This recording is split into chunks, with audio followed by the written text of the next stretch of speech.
शिर्डी लोकसभा मतदारसंघामध्ये येणाऱ्या संगमनेर विधानसभा मतदारसंघाचे लोकसभेच्या निवडणुकीच्या प्रशासनाची तयारी पूर्ण झाली आहे। संगमनेर विधानसभा मतदारसंघामधील 278 मतदान केंद्रावर सुमारे 2,77,882 मतदार मतदानाचा हक्क बजावणार आहेत। त्यासाठी सर्व मतदान अधिकारी ईव्हीएम मशीन घेऊन मतदान केंद्रावर रवाना झाले आहेत। शिर्डी लोकसभा मतदारसंघासाठी सोमवारी सकाळी 7 ते सायंकाळी 6 वाजेपर्यंत मतदान प्रक्रिया पार पडणार आहे। या मतदानासाठी प्रशासनाची मतदान पूर्व प्रक्रिया पूर्ण झाली आहे। संगमनेर विधानसभा मतदारसंघातील 278 मतदान केंद्र कार्यान्वित करण्यात आले आहेत, तर प्रत्येक मतदान केंद्रावर 1 मतदान अधिकारी, 4 मतदान कर्मचारी आणि 1 पोलीस आणि 6 कर्मचाऱ्यांची नियुक्ती करण्यात आली आहे। संगमनेर तालुक्यामध्ये 140 मतदान केंद्र वेबकास्टिंगद्वारे थेट सहाय्यक निवडणूक अधिकारी तसेच प्रक्रियेमधील अन्य अधिकाऱ्यांच्या मोबाईलशी थेट जोडली जाणार आहेत। संगमनेर विधानसभा मतदारसंघाचे सहाय्यक निवडणूक निर्णय अधिकारी तथा संगमनेर उपविभागाचे उपविभागीय अधिकारी शैलेश शिंगे यांच्या अधिपत्याखाली संगमनेर नगरपालिका क्रीडा संकुलात सकाळी 9 वाजल्यापासूनच ईव्हीएम मशीन आणि मतदान साहित्य ताब्यात घेण्यासाठी मतदान अधिकारी आणि कर्मचाऱ्यांनी पावसातही एकच गर्दी केली होती। ईव्हीएम मशीन चालू आहे की नाही याची खात्री करूनच प्रत्येक निवडणूक अधिकाऱ्याच्या ताब्यात ईव्हीएम मशीन दिले जात होते।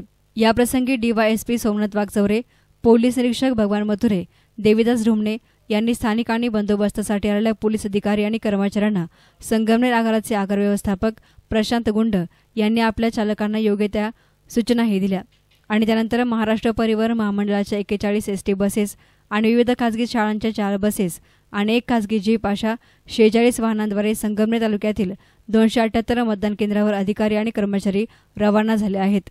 लोकसभा निवडणुकीच्या निमित्ताने आतापर्यंत सर्वत्र मतदानाची आकडेवारी घसरलेली आहे। त्यातच संगमनेर विधानसभा मतदारसंघामध्ये सोमवारी शिर्डी लोकसभा मतदारसंघासाठी मतदान प्रक्रिया पार पडणार आहे। त्यातच संगमनेर विधानसभा मतदारसंघात सोमवारी शिर्डी लोकसभासाठी मतदारसंघासाठी मतदान प्रक्रिया पार पडणार आहे। 278 मतदान केंद्रावर बंदोबस्तासाठी 1 पोलीस उपाधीक्षक, 3 पोलीस निरीक्षक, 14 पोलीस उपनिरीक्षक, 358 पोलीस कर्मचारी, 230 होमगार्ड, त्यामध्ये 4 पोलीस अधिकारी आणि 100 पोलीस कर्मचारी, जिल्हा पोलीस प्रमुख यांचा त्यामध्ये 25 पोलीस कर्मचारी आणि 1 ट्रॅकिंग फोर्स असा मोठा बंदोबस्त तैनात करण्यात आल्याची माहिती डीवायएसपी सोमनाथ वाघचौरे यांनी दिली आहे। लोकसभा मतदारसंघाच्या निवडणुकीकरिता तहसील कार्यालयाने आमच्याकडनं 38 बसेस आणि 8 बसेस राहत्याकरिता मागणी केली। त्याप्रमाणे आम्ही 46 बसेस दिल्या। आमच्या आगाराच्या एकूण 57 बसेसपैकी 2 बसेस या वर्कशॉप श्रीरामपूर कार्यालयात कामाकरिता गेलेल्या असून 9 गाड्या माझ्या हातात आहेत। त्यातल्या 2 बसेस ह्या मुंबईचे रिझर्वेशन असल्याकारणाने त्या 2 बसेस मुंबईकरिता दिल्या। हातात माझ्या आता संगमनेर तालुक्याकरिता फक्त 7 बसेस कार्यरत आहेत। या नाशिक, श्रीरामपूर, कोपरगाव, अकोले, सातूर अशा ज्या भागामध्ये गर्दी असेल त्या भागामध्ये प्रवाशांना सोयीकरिता लावण्यात आलेल्या आहे। 2024च्या अनुषंगाने निवडणुकीची पूर्ण तयारी प्रशासनाने केलेली आहे। जवळपास आपल्याकडे 278 मतदान केंद्र आहेत।